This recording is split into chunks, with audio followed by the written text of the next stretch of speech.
चंडीगढ़ का मेयर चुनाव अब हाईकोर्ट की दहलीज से निकल के सुप्रीम कोर्ट की दहलीज पर पहुंच गया है। बीते कल इसको लेके काफी हंगामा मचा था।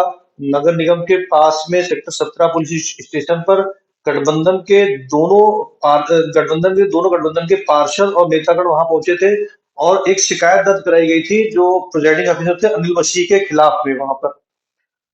कल ही हाईकोर्ट में सुनवाई हुई थी जहां पर हाईकोर्ट ने इसमें 3 हफ्ते का समय दे दिया है कि प्रशासन को 3 हफ्ते में प्रशासन जो नगर निगम का चुनाव था उसके ऊपर अपना जवाब दाखिल करेगा। तो आम आदमी पार्टी कल गई थी स्टे लेने के लिए कि इस चुनाव के ऊपर स्टे लग जाएगा, जिस तरीके से उनका आरोप था कि अनिल मसीह ने इस पूरे मामले में गड़बड़ झाला किया है। तो स्टे तो नहीं लगा, मगर अब आम आदमी पार्टी के जो मेयर पद के उम्मीदवार थे कुलदीप टीटा, अब वो सुप्रीम कोर्ट पहुंच गए हैं। सुप्रीम कोर्ट में इस मामले पर सुनवाई होगी। अब सुप्रीम कोर्ट में इस मामले को लेकर सुनवाई कब मिलती है ये तो एक आध दिन में पता चलेगा।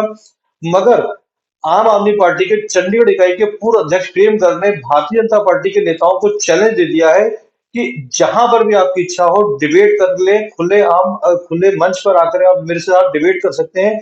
मेयर चुनाव को लेकर किस तरीके से आपके जो प्रिजाइडिंग ऑफिसर थे, आपसे मतलब कि भारतीय जनता पार्टी के प्रिजाइडिंग ऑफिसर थे, और भारतीय जनता पार्टी के सब इसलिए क्योंकि वो भारतीय जनता पार्टी के माइनॉरिटी सेल के सदस्य हैं और nominated councillor Bharatiya Janata party कोटे से हैं।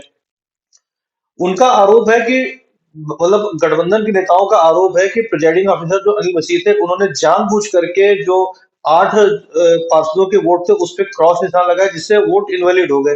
तो प्रेम गर्ग ने इस बात को लेकर के आज एक प्रेस नोट जारी किया है, मीडिया कर्मियों के लिए प्रेस नोट जारी हुआ है। उसमें उन्होंने चैलेंज दिया है भारतीय जनता पार्टी के नेताओं को। उन्होंने लिखा है कि चोरी तो चोरी, ऊपर से सीना चोरी, क्या यही है भाजपा का रामराज?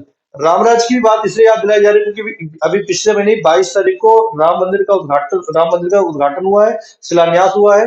उसको लेकर के वो बार बार तर्ज कस रहे हैं कि राम राज्य में क्या इस तरीके से भाजपा चोरी करेगी? तो भाजपा चोरी तो चोरी, ऊपर से सीना चोरी। तो इस तरीके से उन्होंने भारतीय जनता पार्टी के नेताओं को चैलेंज किया, और चैलेंज करने का कारण क्या है क्योंकि कल भारतीय जनता पार्टी की तरफ से प्रेस कॉन्फ्रेंस की गई थी, तमाम मीडिया कर्मी यहाँ पहुंचे थे। जब वहां पर चंडीगढ़ इकाई के अध्यक्ष जितेंद्र मल्होत्रा ने कहा था कि जो गठबंधन के पार्षद है उनको उनको वोट देना नहीं आया, उन्होंने वोट क्रॉस किया, उन्होंने इनके ऊपर आरोप लगा दिए थे। तो इसी बात को लेते हुए इन्होंने जितेंद्र मल्होत्रा से कहा है कि कोई भी भाजपा का नेता जहां पर भी चाहे खुले मंच पर आकर के मेरे से मेयर के मामले पर बहस कर सकता है। अब देखना होगा कि भाजपा के नेता क्या इस चैलेंज को स्वीकार करते हैं या नहीं करते, या मामला सुप्रीम कोर्ट में ही या हाई कोर्ट में ही रहेगा।